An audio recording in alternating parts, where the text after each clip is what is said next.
श्री गणेशाय नमः। अथ कार्तिक महात्म्य 20वां अध्याय।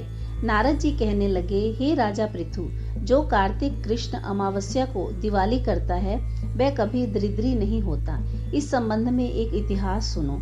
थुरसैन देश में सत्य शर्मा नाम का एक अत्यंत दरिद्री ब्राह्मण रहता था। उसके मन में सदैव यही लालसा बनी रहती थी कि यदि मेरे पास धन हो तो मैं उसे दान आदि धार्मिक कार्यों में व्यय करूं। इसके लिए वह सदैव विष्णु का पूजन किया करता था।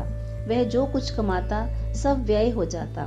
तब इस दरिद्रता निवारण का उपाय पूछने पर एक विद्वान ने उसे बताया कि तुम धन को प्राप्ति के लिए शिव की आराधना करो। तब से वह शिव जी का उपासक बन गया। निदान 1 वर्ष बीतने पर एक दिन शिवजी ब्राह्मण का रूप धारण कर उसके पास आए और बोले, हे विप्र, धन की प्राप्ति हेतु तुम राजा के पास जाकर उससे वरदान मांगो कि कार्तिक बदी अमावस्या को हमारे सिवाय और कोई अपने घर में दीपक न जलावे। ब्राह्मण ने ऐसा ही किया और राजा ने उसकी बात स्वीकार कर ली।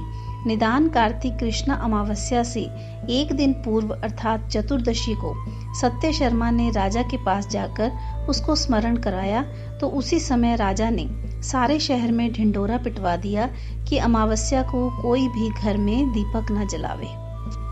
राजा की आज्ञा अनुसार अमावस्या की रात्रि को किसी ने भी दीपक नहीं जलाया।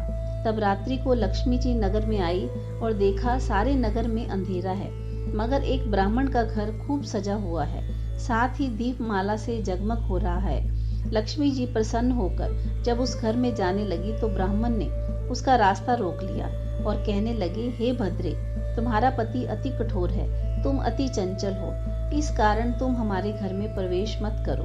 तब लक्ष्मी जी कहने लगी कि भगवान के शयन के समय मैं आई हूँ, अतः निश्चय करके तुम्हारे घर में वास करूंगी। यह सुनकर ब्राह्मण ने कहा कि यदि तुम इस बात की शपथ लो कि 3 वंश पर्यंत तुम हमारे घर से नहीं जाओगी और यहीं वास करोगी, हमारे घर में आ सकती हो। लक्ष्मी जी कहने लगी, यदि तुम विधि पूर्वक पूजन करोगे तो मैं निश्चय ही तुम्हारे घर में वास करूंगी। यह सुनकर ब्राह्मण ने पूछा कि मैं किस विधि से तुम्हारा पूजन करूं। तब लक्ष्मी जी कहने लगी कि कार्तिक वदी अमावस्या को प्रातःकाल स्नान आदि करके देवता और पितरों का पूजन करो, सायंकाल हमारा पूजन करो। सबसे पहले स्वस्तिवाचक द्वारा गणेश जी का पूजन करें, फिर कुबेर का पूजन करके संकल्प करें, तत्पश्चात लक्ष्मी जी का पूजन करें। कैसा स्वरूप है लक्ष्मी जी का? कमल के आसन पर स्थित, कमल पुष्पों की माला किए, कमल जैसे नेत्रों वाली, गंभीर नाभि वाली, स्तन के भार से नम्र और सुंदर वस्त्र वाली, देवताओं के हाथियों द्वारा मणि युक्त घड़ों से स्नान करने वाली, कमल पुष्प हाथ में लिए मेरी लक्ष्मी मेरे घर में निवास करे। सर्वप्रथम लक्ष्मी जी को आसन दे, फिर पाद्य, अर्घ्य, आचमन, स्नान, वस्त्र, धूप, दीप, नैवेद्य, जल, ताबूल, सुपारी, इन सब वस्तुओं को अर्पण करके नमस्कार करें। दीप जलावें, तामस रात्रि भगवान की कीर्तन करें। इस प्रकार कुबेर तथा लक्ष्मी जी का पूजन करके ब्राह्मणों को भोजन करावें।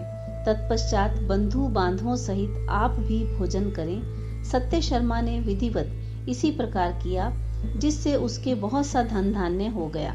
इसके बाद उसने अनेक यज्ञ भी किए। फिर सत्य शर्मा विरक्त होकर मथुरा जी चला गया और वहीं पर समाधि में स्थित होकर विष्णु लोक को प्राप्त हुआ। जय श्री कृष्ण।